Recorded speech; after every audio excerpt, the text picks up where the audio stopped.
ஈன்ற பொழுதின் பெரிதுவக்கும் தன் மகனை சான்றோன் என கேட்ட தாய்ங்கிற ஒரு போட்டோ அங்க. மகன் தந்தை காட்டும் முதல் இவன் தந்தை என்னோட்டான் கொள்ளின் சொல் அப்படின்னு சொல்றதை நிரூபிக்கிற போட்டோ இங்க.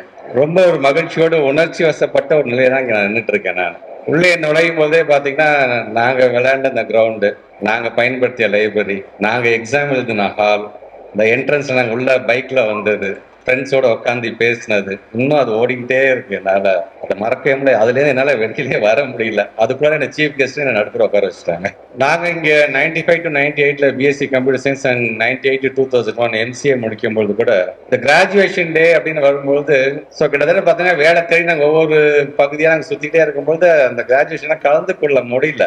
ஆனா இன்றைக்கு நான் படித்த கல்லூரியில கிராஜுவேஷன் கலந்து கொள்ளாத ஒரு அன்பில் மகேஷ் பொய்யாமி இங்க ஒரு சீஃப் கெஸ்டா வந்து அமர்ந்திருக்கேன் அப்படிங்கறதே என்னுடைய பெருமையாகத்தான் நான் கருதுகிறேன்.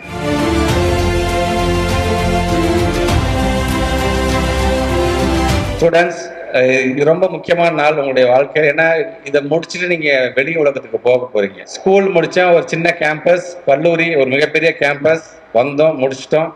அடுத்தது ஒட்டுமொத்தமாக உலகங்கிற மிகப்பெரிய கேம்பஸ் உள்ளுக்கு நீங்க நடமாட போறீங்க.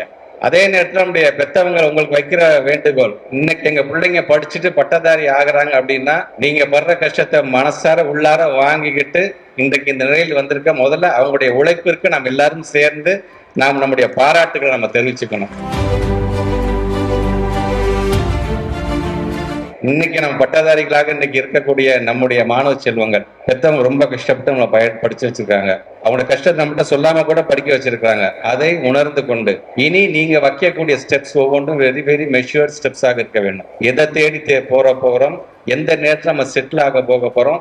ஏன்னா செட்டில் ஆயிட்டோம்னா அடுத்து நம்முடைய பெற்றவங்க நம்ம தான் காப்பாற்றணும். பல தரப்பட்ட மக்கள் இருப்பார்கள். உங்களுக்கான பல சர்ப்ரைஸ் காத்துக்கிட்டு தான் இருக்கிறது. ஆக எந்த விஷயமாக இருந்தாலும் வெற்றி என்று வரும்பொழுது வெறி கொண்டும் அலைய வேண்டாம், தோல்வி என்று வரும்பொழுது தோண்டும் போக வேண்டாம். அனைத்தையும் ஒன்னா பாருங்க. இந்த உலகமே உங்களுக்கான உலகம் தான். இந்த உலகத்தை ஆளப்போடுவது யாருன்னு பார்த்தீங்கன்னா அது நீங்களாகத்தான் இருக்க போறீங்க. அந்த நெஞ்சுரத்தோடு உள்ளே இறங்குங்க நீங்க.